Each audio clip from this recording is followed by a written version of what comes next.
Very good evening, everyone. I'm Shilpa, moderator for this session, and I welcome you all to today's session, where we are going to discuss how to crack MICAT and experience life at MICA, located in Ahmedabad. Well, this institute for sure needs no introduction as it is one of the top B schools in our country. But to enter MICA is not that easy. You need right strategy and will determination. To help us sail through this arduous journey, we have Professor Ruchi Tiwari. You are an associate professor and co-chair of MICA Admissions. And we have Dimple Nagila. You are a second year post-graduation program student at MICA. I heartily welcome you both in today's session. Thanks, Shilpa. Pleasure being here. To the students, feel free to share your questions in the chat box or in the Q&A box. I shall try to take all your queries answered by our panelists. But before we proceed to the students, I would like to share a few pieces of information. MICA has released the MICAT dates for Phase 1, which is 3rd December 2022, and Phase 2 is on 28th January 2023. MICAT registration for the first exam phase commenced in October, and candidates can check the event schedule and apply online on the official website, that is mica.ac.in. I'm mentioning all the details in the chat box. Please have a look at it. Okay, coming back to our panelists, Professor Ruchi, first of all, I would request you to give us an overview of MICA and MICAT. Thanks so much, Shilpa, and complete pleasure being here. And it's always an honor to be here with students, watch them grow, and probably seen them through the journey when they got in. So Dimple, pleasure being with you along and seeing you grow through the last year and a half. Thank you, Shilpa. Before I start even, let me quickly put this on board. So we are no more Mudra Institute of Communication. We are MICA, and MICA is the name itself. It used to be an acronym, and the full form was Mudra Institute of Communication, but officially we have migrated, and now we are only MICA. So that is our name. So the first things first, we are MICA. And as most of you must be familiar with, MICA almost is synonymous to marketing and communication. Those are the two domains and fields that we excel in, and I'm using a word of self-compliment. We excel in that because over a period of time, we've just been able to run courses which are extremely successful, attract the market for the right kind of placements, and of course, with complete pride, we can really raise our heads high to say that we have a large alum group who are working and leading majority of the companies in this sector.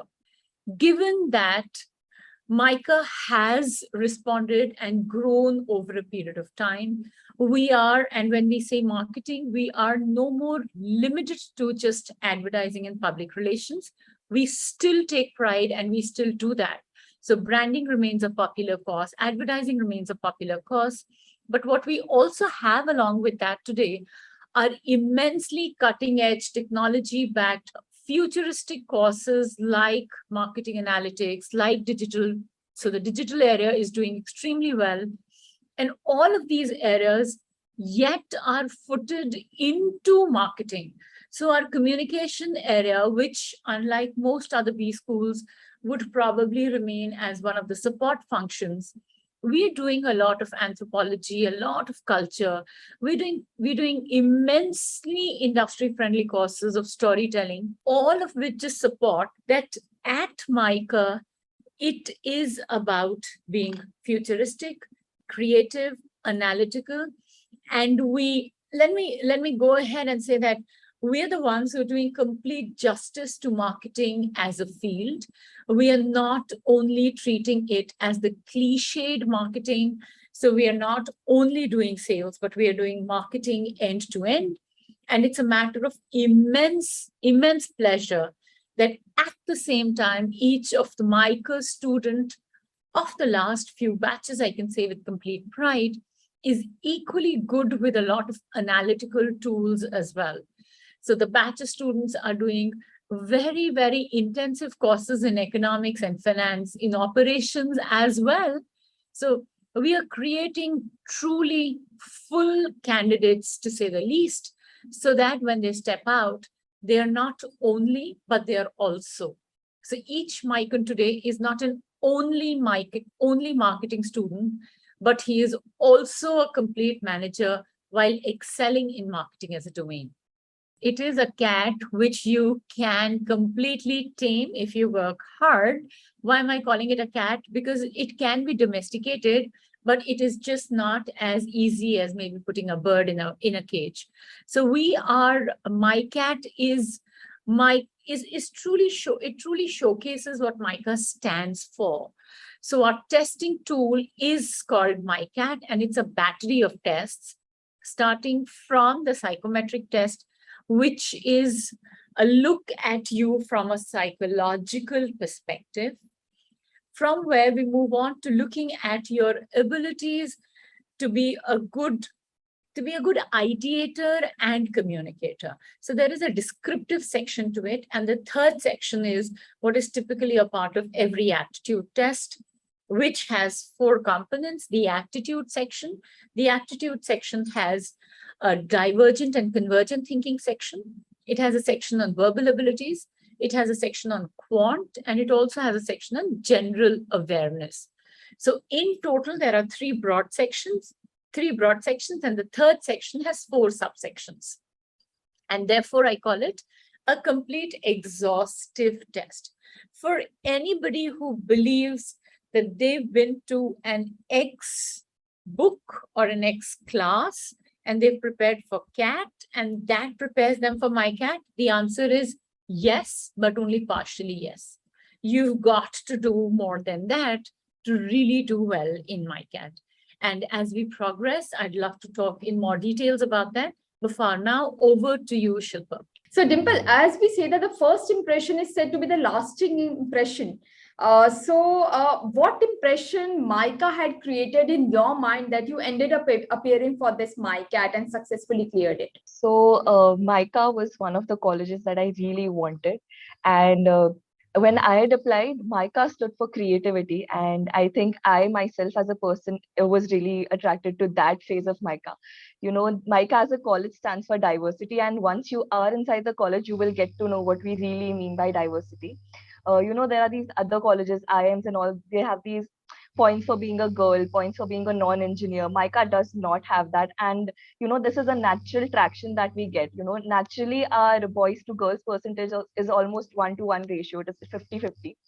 And what really attracted me towards the college was the culture in itself. And right now also, if you go to YouTube, you'll see a lot of videos where Micans have made these YouTube videos, you know, a day in the life of Mican. And this was my first interaction with MICA, and that is something I saw, and this was like, wow, this is the kind of life that I want to live, along with, of course, learning management. I had done my BBA in marketing, and marketing was, of course, something that I was really attracted to. And as ma'am said, MICA is almost synonymous to marketing. So I for sure knew that this is a college that I want to get into. And I know the next step to get into MICA was giving MICAT. And the MICAT exam in itself is an experience. Starting with the psychometric test, you know, this is not something that you really prepare for. For giving psychometric test, what you really should know is yourself. And what the test is really testing is how well you know yourself, how consistent you are with your answers. We do not want people, you know, who have, like, of course, we want people with specific skill set, but what we are really looking in that test is how well do you know yourself, how well you can create those answers, and how well you can explain yourself. So starting with the psychometric test, it was in itself an experience. And after that was the descriptive section. And that was something that I thoroughly enjoyed, because writing is something that I really enjoy. And, you know, in these exams, you often feel that it's just an MCQ based test where they're really not testing you as a person, but how much you know. So a lot of it is static information. But when it comes to MICAT, you really get to put yourself out on the table to, like, explain how you are as a person, how you think, how your creativity flows. So descriptive section there really helps you. So if you are somebody who's, you know, not really maybe great at maths, or say the verbal section, this is a section that, can really save you, where you can say, see, this is my side and this is the side that I want to show you guys. And this is why I deserve to be a MIC. So again, that is where the descriptive section that we have is really different from other colleges exam. And then again, the section C that we have is just like in any other CAT paper. And like ma'am said, if you have prepared for CAT, then this section will be really easy flowing for you. But then again, partially, because there is also a descriptive and a psychometric section that we will be testing you on. So next up, if we could have the guidance on the application and admission process, like how to apply for the MICAT and the MICAT eligibility criteria and the much more information related to that, fee structure. So we would require your guidance on that. Sure. So, and I also see a couple of questions here. So Shilpa, you may want to take those questions. So let me kind of pick up exactly from where Dimple talked about. And she talked about the third section, which was the aptitude section. And we even do the aptitude with a twist. So for any of you who are here and who've taken MICAT last year, you will completely vouch when I say that. Most of our questions in the aptitude section, including questions in the quant section, they are not direct equations and formulas that you have, that you just kind of pick up and you put in here. All the questions are application based. So it does give a clear edge to anybody who is a non-engineer as well. So what we do is we're trying to make it a leveler. Typically, what you will notice is that a CAT privileges engineers, and therefore then in the interview process, the institutes privilege non-engineers. Now, for us, the ideology is that the test should be a leveler. And therefore, with immense joy, I love to say that my batch has BA students, psychology students, literature students, political science students, journalists, and these are all guys who made it through the MICAT exam, primarily because I didn't ask them to pick up one equation and formula and paste it here. If they did not know the formula or the equation, they went wrong. And if they knew the formula and the equation, they got it right. It is clearly application. So if you knew the formula and the equation and you couldn't apply, you were as disadvantaged as I, who slightly knew the formula and the equation, but I could apply better. So it's a good balancing way. Similarly for our verbal section. So our verbal section does not give privilege only to art students. So our sections are not archaic 1897 ka ek RA nahi dikhta hai. You don't have a reading comprehension, which is completely old traditional English. We love to pick up topics which are very contemporary. Similarly, for our section in verbal, in general awareness, I don't go ahead and ask my students, when did Aurangzeb invade the Maratha kingdom? While it qualifies as GK, it's not of my interest, and therefore I'm not putting my students through it. What I'm asking my students is exactly what they will be doing as managers. And just the reason why, when I am preparing my admission list, merit list, I'm delighted to see the kind of diversity and just what Dimple was talking about. I have somebody who's 32 and married, interested in getting to MICA. I have someone 21, very fresh, right out of college, interested in getting into MICA, and they're both making it to my merit list. I have a journalist from the Northeast, worked in the media sector for 7 years. I have architects, I have dentists, I have lawyers, and these are all guys who are completely neck to neck with an engineer, and so many times doing much better than engineers here. So that's one very, very clear thing that I would love to add about the aptitude section. Given how you prepare for it, first and the most important thing, please take one of the 3 exams, the CAT, XAT, or the GMAT. It is an essential mandate for us you have to write the MICAT. Along with that, you have to take one of the three.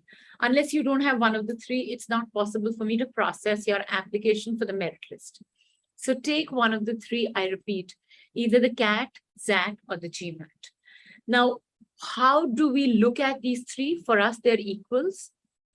Your scores in the best of the three is what we consider. So I have a lot of students who've taken all three. They've taken the ZAT, they've taken the CAT, and they've also taken the GMAT.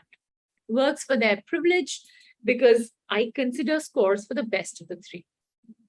Exactly the same principle we apply for MICAT I and MICAT II. So I know of a lot of students who write both MICAT I and MICAT II. Completely an equal game for me. Whichever of the two you are doing better in is the one that I consider. Why do we do two MICATs? Here is my reason. Again, the same thing at MICA. Our idea is not to put the candidate through a real stress, but the idea is to get the candidate to perform his or her best while writing the exam. We've come across a lot of students who just totally freak out when they've written one MICAT. And they step out saying, this is not what I stand for. I'm much better than this. I deserve one more chance. Here it is. Without wasting one entire year, you can go ahead very clearly and take the MICAT II exam. So that's the first thing. Second thing, you write the MICAT exam. How do you prepare for the MICAT exam? Please, exactly the kind of preparation that you do for the CAT, ZAT, and GMAT is the preparation needed for MICA's third section in the MICAT, which is the aptitude section. The only difference is when you're writing the exam, you are also applying all that you've studied earlier. So that takes away the last section, which is the aptitude section. Apart from the verbal and the quant section, you will and we will necessarily test you in multiple ways. I will check for your creativity through the divergent and convergent thinking. So I will give you a set of cues which will compel you to think differently only if you are somebody who applies themselves through what you've learned in the past. Can you clear that section? There is no ways that you can mug up 5 books and get to us. For the descriptive section, my urge, request, plead, and recommendation is begin to write, begin to think, begin to talk, primarily begin to express your ideas. The more you express your ideas, the more you realize that the descriptive section just gets naturally easy for you. So within your friends, you could be looking at something and there are thoughts that you have in your head, but you've never shared them. Maybe start there. Begin to share with your friends and you'd realize that it just eases the blocks that you have in your head saying, I'm a good writer. No, I'm a very bad writer. I'm good at descriptive. I'm bad at descriptive. We believe that we all have ideas. The urge is that begin to express those ideas. If you begin to express those ideas, you are there. Now, added to that, you may want to say that, ma'am, I'm not even sure if I have very good ideas. Just look at random things and tell me, how would you describe them? Look at a watch and tell me, what are the different uses of a watch apart from just the timekeeper? The moment you begin to push your thought processes beyond the way we have conditioned and past education has conditioned you, that's the preparation you are making for the descriptive section. For the psychometric section, please bring your moral compass along. Be honest as you answer that question. You will never go wrong. If you're trying to fudge, if you're trying to crack that section, and if you're trying to make it happen, you will always fail it. Just be honest. Like Dimple said, and I love the way she describes it. If you know yourself, and our assumption is that the least that you know is you know yourself, you'd be delighted to do that section because I'm just prodding you through cues, asking different ways of you knowing yourself. If you don't know yourself, trust me, this is going to be a beautiful exercise in you knowing your own self. So the one thing, Shilpa, and to all the guys who are here, I can tell you, and that's a common feedback that I get from all students who've been writing MICAT, and I'm talking of the last 5 years. They've all responded to me saying, ma'am, even if we haven't made it in the first go, because I have students who've taken MICAT for 3 consecutive years because they were sure they want to get into MICA. They've all got back and saying, ma'am, we've thoroughly enjoyed writing the exam.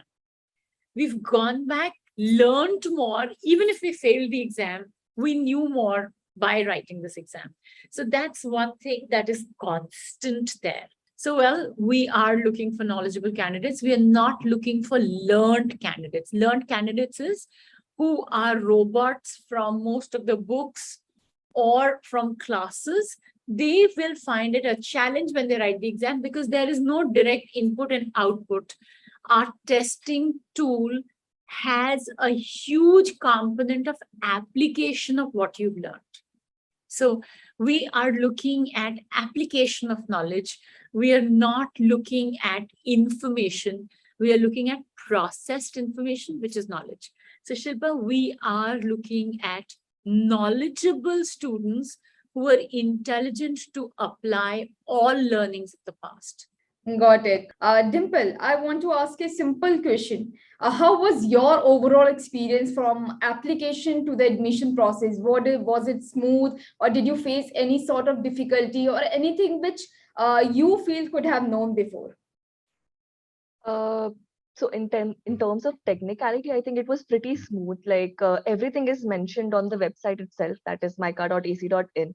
The first step is, of course, you have to appear for either CAT, XAT, or GMAT, which I'd already done by the time MICAT was released. So I just had to put in my registration number for CAT. That was the exam that I'd applied for MICAT. And after that, I'd filled the form, which was again pretty simple. And you just have to go to the website, and the website will direct you what all to do. And after that, I'd given the exam and followed the process as it is. So it was pretty smooth from looking from a very technical point of view. Okay, thank you, Dimple, for sharing your experience. Now it's time to answer a few questions the students are asking here in the chat box. Okay, so the first question has been asked by Olive. He's asking about how to access psychometric test. So Professor Ruchi, first of all, your insight on this. Okay, so Olive, my suggestion will be just go ahead. There are 150 questions in the psychometric test, right? The whole psychometric consists of 150 questions. The reasons we have so many questions is we don't want you to read a question, think what is going to be a good answer to make, and then answer that question. Because the moment you begin to think of what is a good answer here, you will not be able to complete the test. So the reason why there are 150 questions is read the question, what is the first quick response that comes to your head, respond to that. The first quick, honest response is what we're looking for. So the only way to excel in psychometric is please ensure that you complete the test. And the only way to complete the test is honestly, promptly, quickly keep responding to the questions that come to you. Does that answer your question, Olive? For sure, it does. We would also like to have Dimple, your experience on this. How did you excel this psychometric test? So I think a lot of times people think that there is a specific skill set or a specific type of person that MICA is looking for. But when I appeared for the test, I was in contact with one of the MICANs, and what they had told me, and which still stands true, is that whatever, like ma'am said, whatever is the first and the honest response that comes to your mind, and whatever you think is something, it's something that you will do in that situation, you have to take and just move on. So the first step to complete the psychometric test is to actually answer all of these questions in time. And if you are thinking that, oh my god, what is it that really MICA wants, am I like that? No, we're not really looking for anything specific. We're just looking at how honest you are, how quickly and promptly you can answer those questions. So the only answer to this is just be yourself. Don't look for a tactic. There are honestly no tactics to complete the psychometric test. But Dimple, did you do any kind of preparation? For the psychometric test, no. The only kind of preparation that I'd done for MICAT was the descriptive and the section C, that is the cons and the other sections. Let's take up the next question we have in the line. Mansi has this question: the minimum score in GMAT to write MICAT. I'll take that, Shilpa. Yeah, I'll take that, Shilpa. So, and I'm sure there are a lot of students, because every year I get this question, and every year there are students who can literally best to look for a cutoff. Let me make this clear one more time. So it's a competition. And for all those attending, please understand, a competition is never static. So I don't approach MICAT 2023 to say 80% से ज़्यादा नहीं लेंगे या 80% के नीचे नहीं लेंगे. It could be 95, it could be 85. So it entirely depends on who your pool is. What is your cohort? What that pool is decides what my cutoff is. And precisely the reason why we don't go out and say, we will take a cutoff of so much and we will not take this cutoff. Because it's decided by who is my batch of those 10,000, 12,000 students writing MICAT. What are their CAT, ZAT, GMAT scores? And basis that, I decide what is my cutoff going to be.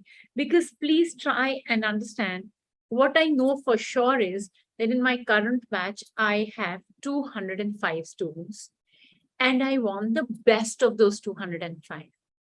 If my best comprises of above 95%, above 95 CAT percentile, it could be above 95 percentile. If my best comprises of above 85 percentile CAT percentile or ZAT percentile, it'll be 85. So I really don't go or approach any admission cycle with a mindset, including not even this mindset, that next year I'm going to push up the cutoff. It is not so. That's not the mandate. I will repeat one more time categorically. The idea is not to penalize students at all. The idea is to get the best pool in. And the definition of the best will be decided by who is a part of that best group. So that's just the reason that my suggestion as a faculty and especially as a chair to admission is, do very well and give it your best shot in CAT, ZAT, and GMAT. Whatever the best that you can make. To play it safe, let's say you've messed up your CAT, maybe write the ZAT. You've messed up your CAT and ZAT and you've taken the GMAT. That's a good strategy. So we have a lot of hedging options for you. You got to choose from that. And we are giving you, if not this, then that. If not that, then the next. And for us, they're all the same. So you've not done well in first MICAT, appear for the second MICAT. You've not done well in CAT, take a chance with ZAT. We're good with both. So that's just what we're looking for. There isn't any distinct cutoff. So maybe some of you will be tempted to reach out to Dimple and say, Dimple, what was your cutoff? For all you know, Dimple's CAT cutoff could be 98, but that is not MICA's CAT cutoff. Right? Because Dimple is one of the 200 in her batch. The cutoff is decided by what it is for all the 200. Yes, Shilpa, do I respond to your question? You have answered it perfectly, ma'am. I think we should start taking few more questions. And the question is like, does MICA offer on-the-spot offer for the candidates appearing in group exercise and PI? Okay, so there used to be a time when we were doing that, but that was when we were a very, very small business school. That was also a time when we only took the G and the PIs at the Ahmedabad center. So on one day, we clearly could make spot offers. Please try and understand, and I will keep saying this, at MICA, being just and fair to all students and parity to every single student applying for MICAT is my mandate to my own self. I've given this promise to myself that I will constantly be working on processes in such a manner that every single student is fairly treated. If I make a spot offer now today in Delhi, which could be my second center, I am not being fair to my candidate in Bangalore, whom I will reach after 2 weeks. So I can't make spot offers anymore. While I say that, let me tell you, in every center, there are such outstanding candidates that they don't need a spot offer. In every center, with complete confidence, I interview students and I can say that this candidate, I see a high likelihood of him or her making it to MICAT. So please focus on what you are putting into your efforts. Give it your best shot. Be extremely well prepared with who you are. Celebrate who you are. Enjoy and be proud of who you are. All of you got great achievements in the past. I'm not looking at a resume which has to have you won 3 national level awards and 2 elocution awards, and only then you can make it. No. If you've attempted and you've just been a participant in 6 competitions, for me, that's achievement. Because when I then talk to you during the interview process, my question is not why could you not be the winner, but my question to you is what did you learn from these 6 participations? And if your lessons that you have learned, and if your application of every experience to life is there with you, then you are certainly a MICA. That's what we look at. So therefore, spot offers, we cannot make it anymore because our admission cycle is spread out for about 3 weeks across the country. The reason we go to different centers is because the candidates have to travel less. Yes, Shilpa? Yeah. Next up, we have a question, but I want Dimple to answer this. I hope, Dimple, you can answer this question.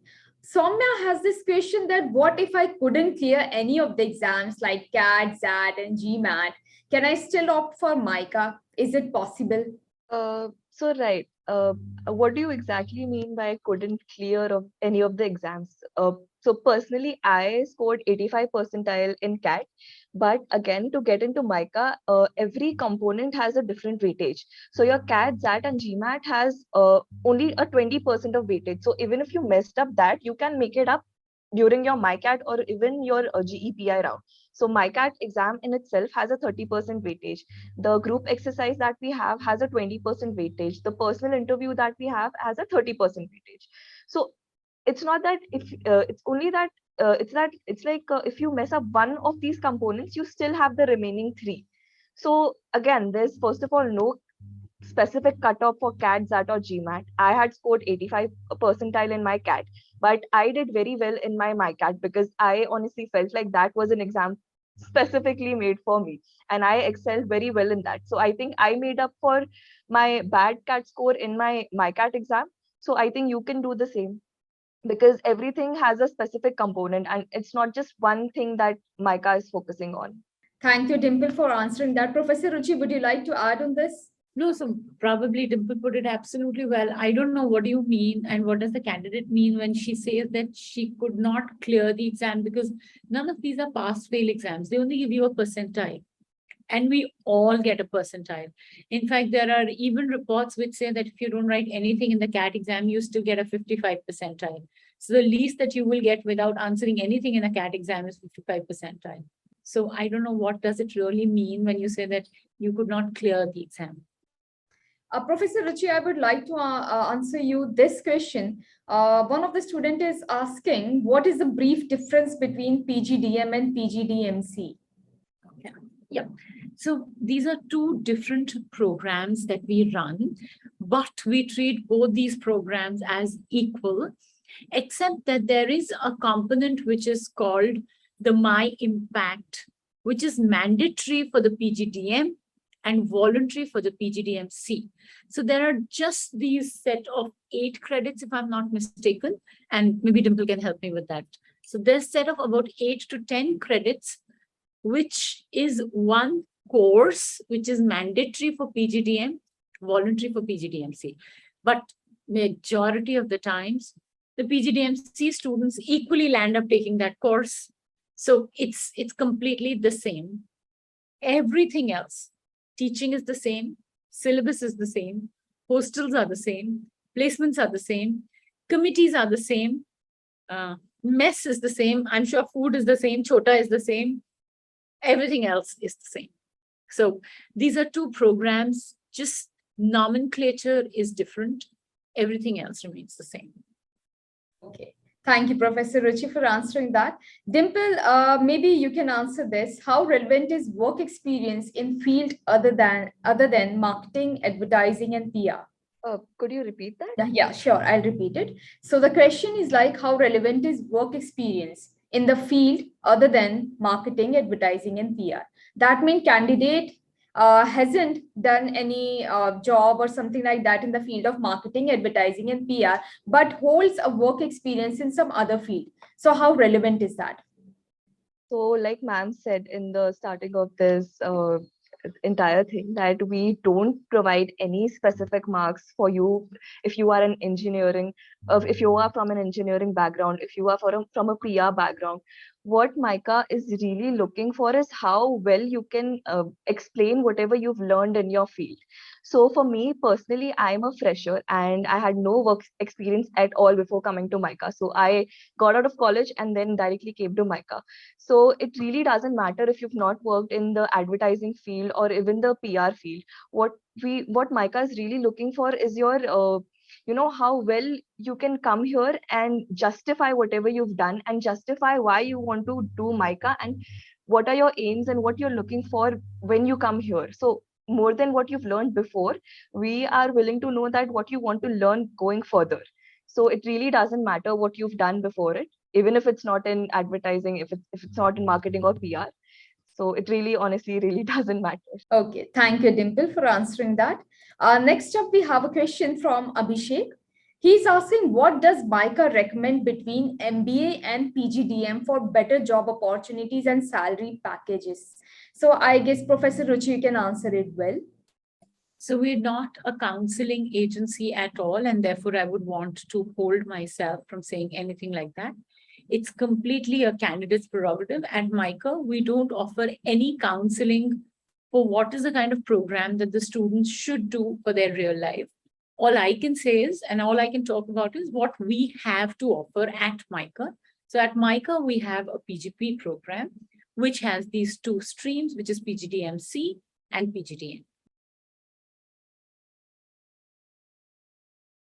It is all for the benefit of the students. It's not you make it or you break it, but because every performance matters, because we want to test candidates through multiple ways, and it is not as if it's a good day or a bad day today, that decides your entire prospect for the coming 1 year. That's the reason. That's point one. And that's also the reason which I mentioned earlier, we take MICAT I and MICAT II both, because you get one more chance. That's one. Second, most distinctly, for us, you are a human being who has multiple facets. These multiple facets can only be tested through multiple different ways at multiple different times. I am not going out to test a car and say, okay, that's the engine. Let me put 3 machines there at the same time. And if the voltage is 90, 90, 90, I call it a good car. We are human beings. We have a lot to ourselves. And at MICA, we are willing to walk the step, go the extra mile, and take all the efforts required to ensure a complete, holistic, honest, and a practical all-round testing for the student. Please understand, it's a whole lot of weight pulling that we have to do, because we're a small school. We don't have 900, 2,000 students. I take complete pleasure in saying that we are a boutique institution.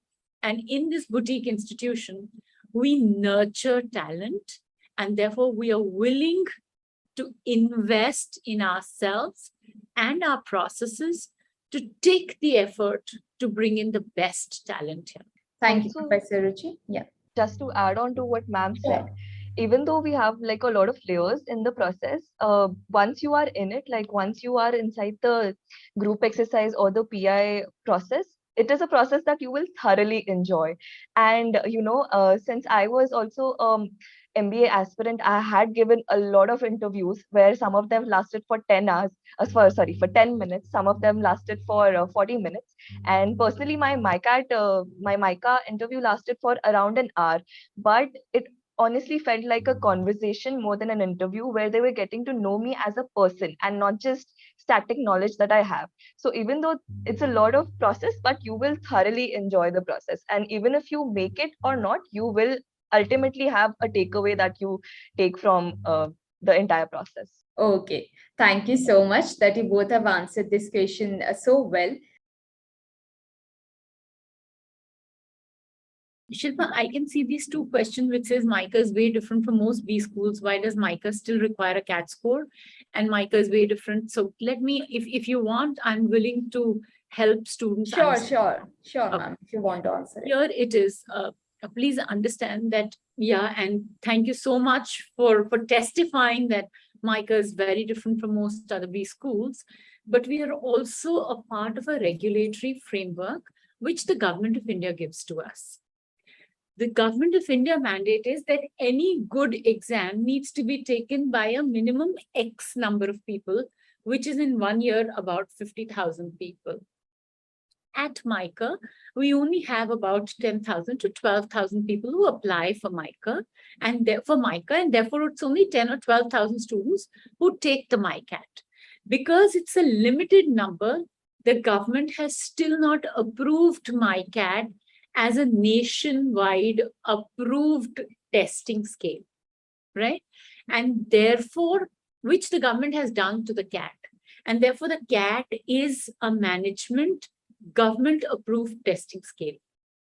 For us to be a part of this regulatory framework and yet continue to be different, our taking of CAT, ZAT, or the GMAT score is just our way of aligning to the government regulations.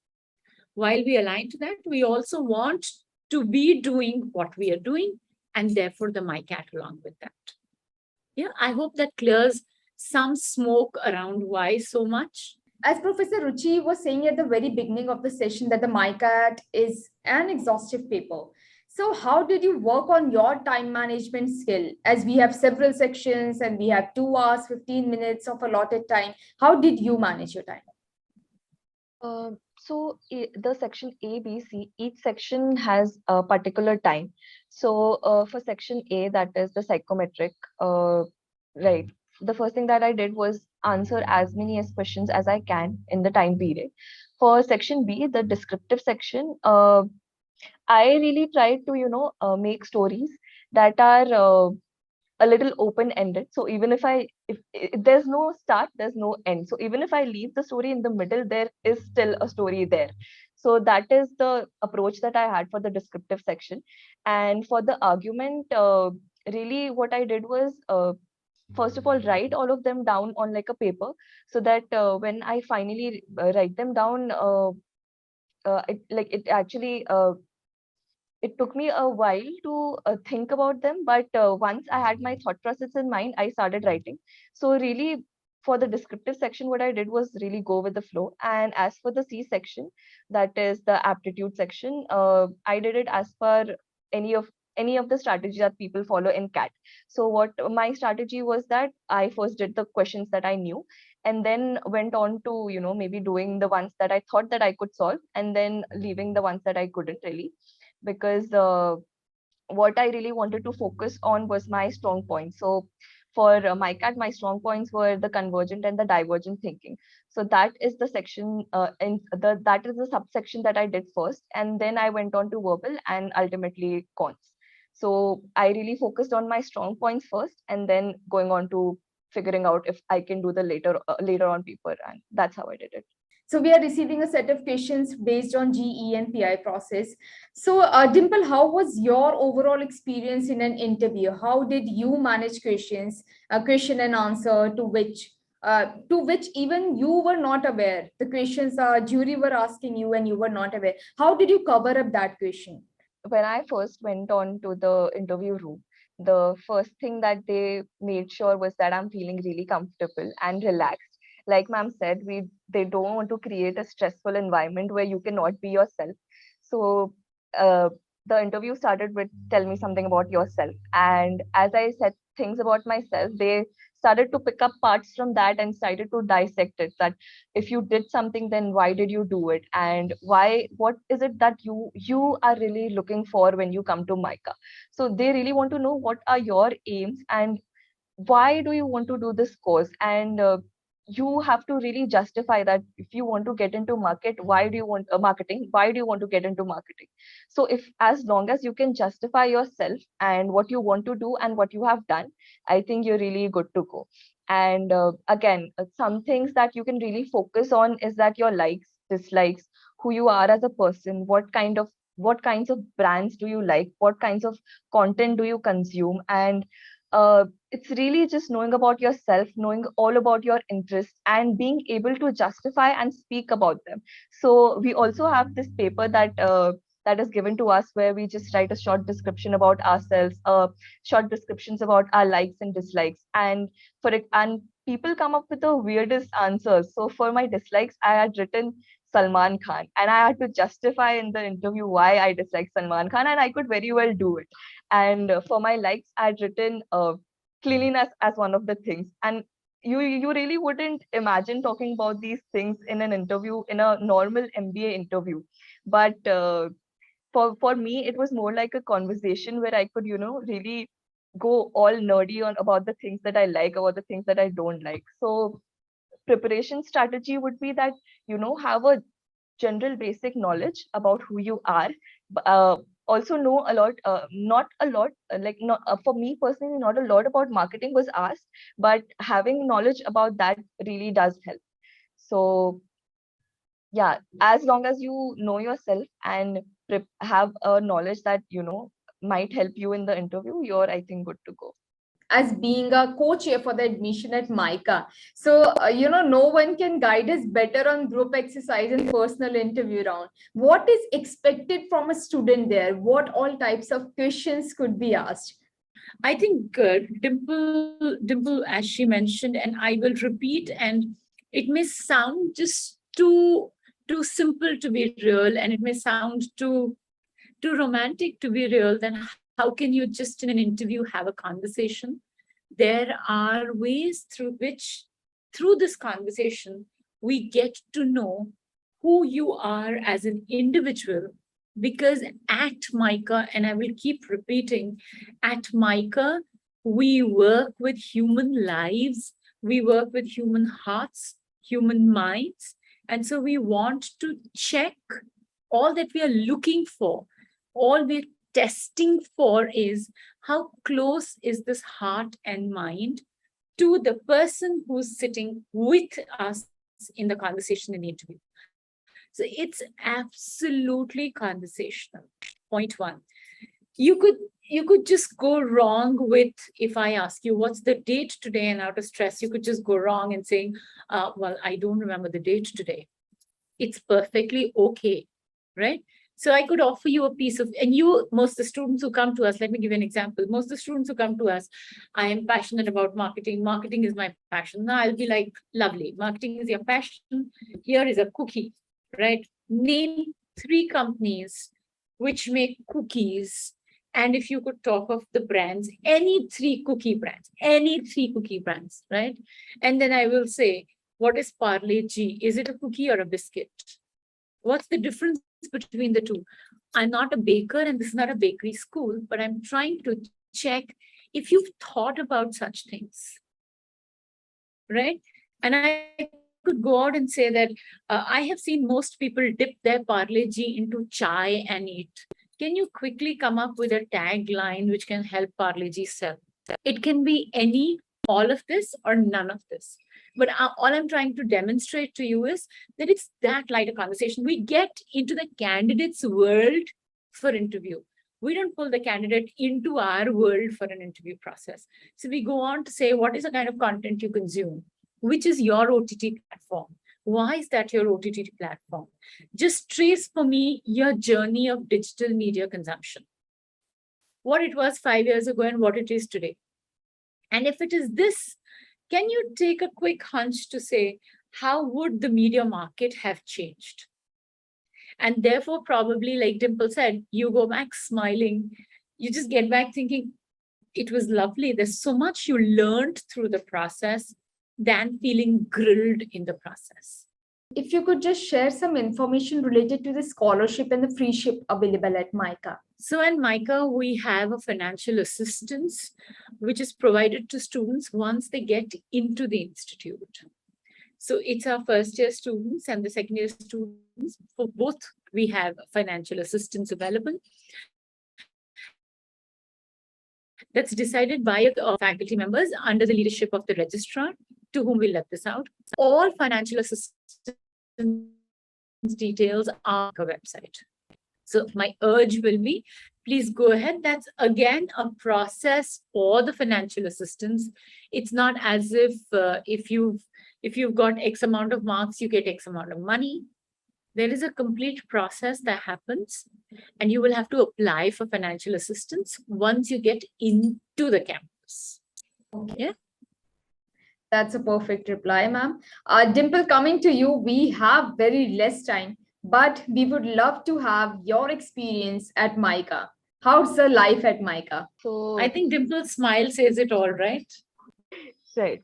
So I'll tell you one thing that when I first entered MICA for my GEPI process, I knew that this is the place that I really want to be at. And after being for a year in this place, I can tell you it has been an experience, a blissful experience. Right. Somebody just commented MICA is an emotion, and even if you're not in the even if you're not a part of the community, even if you look at our outside pages, our social media pages, you can really tell a lot about life at MICA. So my day usually starts at 8 a.m. I have breakfast, I go for my classes, and then after that, after my classes are done, there are a lot of interest groups that I'm a part of. So for me personally, I'm a dancer, and so if you are a dancer, you will have an interest group that you're in. If you are a singer, you have an interest group that you can be a part of. No matter how niche your interest is, there will be a bunch of people who will have the same interest as you. Even if everybody comes from like a diverse background, there is something that, you will find something that will hold you guys together. And apart from that, we have our KEIC, our library, we have a chota that we chill at. So there's always something going on in the campus. Even if like for right now, I'll be going back to campus on 8th. We have our Urja, which is the Navratri celebration. So at no point is the campus asleep. So you will step out of your room and there will always be something happening. So that is the life that there is on MICA. MICA campus in itself never sleeps. You'll always have something to do and you'll thoroughly enjoy your life here.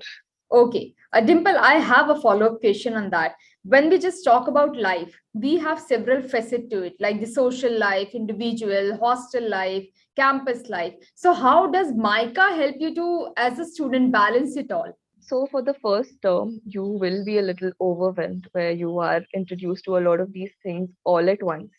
But eventually you get the hang of it. People here are doing 3 internships, 4 internships at once while they're also managing their academics, while they're also managing their committee work, which is again a lot.